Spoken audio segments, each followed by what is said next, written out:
Dalam episode yang lalu, telah diceritakan bahwa Drupadi yang tengah menjalani upacara didatangi oleh Drestadyumna yang mengatakan bahwa Sri Kandi telah dicopot dari jabatannya sebagai jenderal dan telah digantikan oleh dirinya untuk menyerang kerajaan Drona. Mendengar hal itu, Drupadi segera pergi untuk menemui Sri Kandi.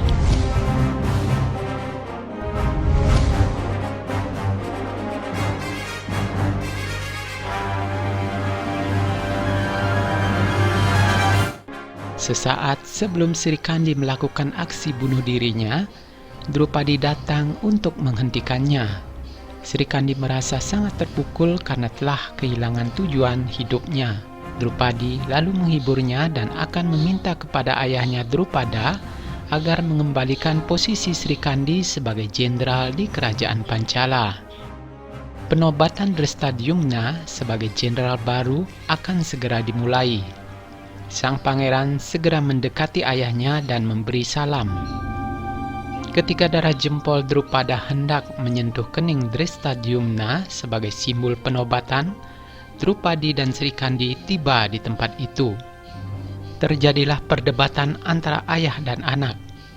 Drupadi mengungkapkan keberatannya atas pemberhentian Sri Kandi dari jabatannya. Namun Drupada lebih memilih putranya Drestadyumna sebagai jenderal karena menganggap wanita tidak bisa mengangkat pedang. Dia juga mengatakan bahwa Sri Kandi dan Drupadi hanyalah simbol kelemahannya saja.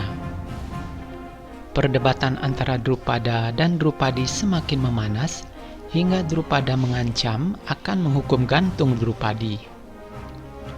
Melihat hal itu, Sri Kandi segera meminta Drupada agar memaafkan Drupadi.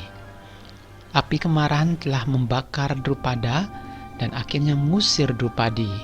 Atas rasa hormat, Drupadi lalu pamit karena menganggap pengusiran dirinya adalah sebuah perintah dari seorang ayah. Setelah berpamitan dengan ayahnya, Drupadi perlahan-lahan meninggalkan istana. Ia juga berpamitan kepada kakaknya Sri Kandi. Sri Kandi tidak kuasa melihat kejadian itu, kembali meminta sang ayah agar memaafkan Drupadi. Namun semua usaha Sri Kandi hanyalah sia-sia saja. Sang ayah hanya terdiam dan Drupadi pun tetap meninggalkan istana. Nah, bagaimanakah nasib Drupadi dalam pembuangannya? Drupadi yang diusir oleh ayahnya kini telah sampai di pinggir sungai. Dengan berlinang air mata, dia berusaha memahami nasib yang sedang menimpa dirinya. Teman kecilnya yang mengikuti Drupadi dari belakang menyarankan agar Drupadi meminta maaf kepada ayahnya. Dia pun mengungkapkan niatnya untuk meminta maaf, namun sebelum itu, dia akan membuktikan bahwa wanita tidak seharusnya diremehkan. Dari arah belakang, Basudewa Krishna tiba-tiba muncul sambil melemparkan beberapa lelucon untuk menghibur Drupadi. Krishna pun berkata bahwa dirinya akan menaklukkan Kampilia dan mengalahkan Raja Drupada. Sementara itu di Kampilia, Drupada dan anaknya Drestadyumna telah bersiap untuk melakukan penyerangan terhadap Guru Drona. Saat gerbang istana dibuka, tanpa diduga, Guru Drona telah di depan pintu tersebut. Dia datang untuk mendoakan Drestadyumna. Namun Drupada yang sudah merasa geram menolak niat baik dari Guru Drona. Drupada yang terbakar rasa amarah segera menghentikan Drona dengan anak panahnya dan menyuruh Drestadyumna untuk segera membunuh Drona. Drona pun dengan pasrah membiarkan dirinya diserang oleh Drestadyumna. Namun, pada saat pedang dari pangeran tersebut hendak menyentuh Drona, Krishna datang untuk menghentikannya. Kondisi di Kampilia semakin memanas dengan kehadiran Krishna yang memerintahkan kepada Drupada agar menerima persahabatan dari Drona. Namun Drupada tetap dengan pendiriannya. Dengan emosinya yang memuncak, Drupada memerintahkan semua pasukannya untuk menyerang Krishna. Namun tanpa kesulitan sedikit pun, gada Krishna mulai menyerap semua senjata dari pasukan tersebut. Drupada yang sudah kehabisan akal hendak menyerang Krishna dengan pedangnya. Namun Gada Krishna pun segera menyerang Drupada. Namun dalam kondisi kritis seperti itu, tiba-tiba Drupadi muncul untuk menghentikan laju gada milik Krishna. Nah, apakah yang akan terjadi dengan Drupada? Apakah ia berhasil diselamatkan oleh Drupadi? Drupadi lalu berkata bahwa sebelum membunuh Drupada, Krishna harus terlebih dahulu membunuh dirinya dan dia siap berkorban nyawa demi ayahnya itu. Mendengar ketulusan Drupadi, Krishna pun menarik kembali senjatanya.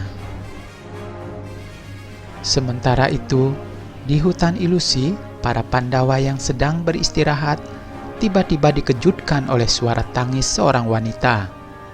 Arjuna lalu pergi memeriksa di sekitar tempat itu dan mencari sumber suara tersebut. Ia lalu menemukan seorang wanita yang sedang bersembunyi di dalam hutan. Arjuna pun mengajaknya untuk bertemu dengan ibunya serta saudara-saudaranya yang lain. Dia tidak menyadari bahwa wanita itu adalah salah satu raksasa yang ingin memangsa dirinya. Sementara itu, Dewi Kunti dan Pandawa lainnya sedang sibuk mencari Arjuna yang bahkan jejaknya sudah menghilang. Setelah lama mencari, akhirnya Arjuna berhasil ditemukan.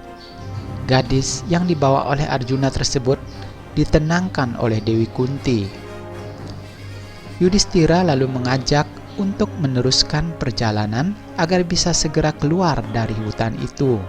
Nampak pula dari ekspresi Bima yang mulai tertarik dengan gadis tersebut. Di tengah perjalanan yang membingungkan itu, secara tidak terduga gadis itu mencium aroma daging dan buah-buahan. Yudhistira dan Arjuna pun mulai curiga. Terlebih lagi, jika ada makanan di sekitar mereka, kenapa Bima tidak bisa mencium aromanya? Kunti menyuruh Bima memetik buah-buahan untuk makanan mereka. Dengan segera, Bima pun menemukan pohon buah-buahan dan mengguncangnya hingga buahnya berjatuhan. Kini, tibalah saatnya untuk makan bersama. Awalnya mereka menikmati buah-buahan itu dengan cara yang biasa, namun gadis itu kemudian memperlihatkan nafsu makan yang tidak normal. Mereka mengira bahwa sikap gadis itu ingin menyaingi nafsu makan dari Bima. Namun, hanya Arjuna dan Yudhistira yang mencurigai gadis tersebut. Kembali ke Pancala, di mana Drupada yang telah berhasil dikalahkan oleh Krishna, kini hanya bisa terdiam saja. Krishna lalu menasehati Drupada agar tidak hanya memikirkan harga dirinya saja dan mengabaikan persahabatannya dengan Drona. Krishna pun menasehati Drupada bahwa perlakuannya selama ini terhadap anak-anaknya adalah kurang adil, karena selama ini ia hanya menjadikan anaknya tersebut sebagai senjata untuk membalaskan dendamnya saja. Nah, apakah Drupada mampu merubah sikap dan menerima anak-anaknya kembali? Dan bagaimana pula nasib para Pandawa yang sedang terjebak di dalam hutan ilusi? Nantikan kisahnya dalam episode selanjutnya.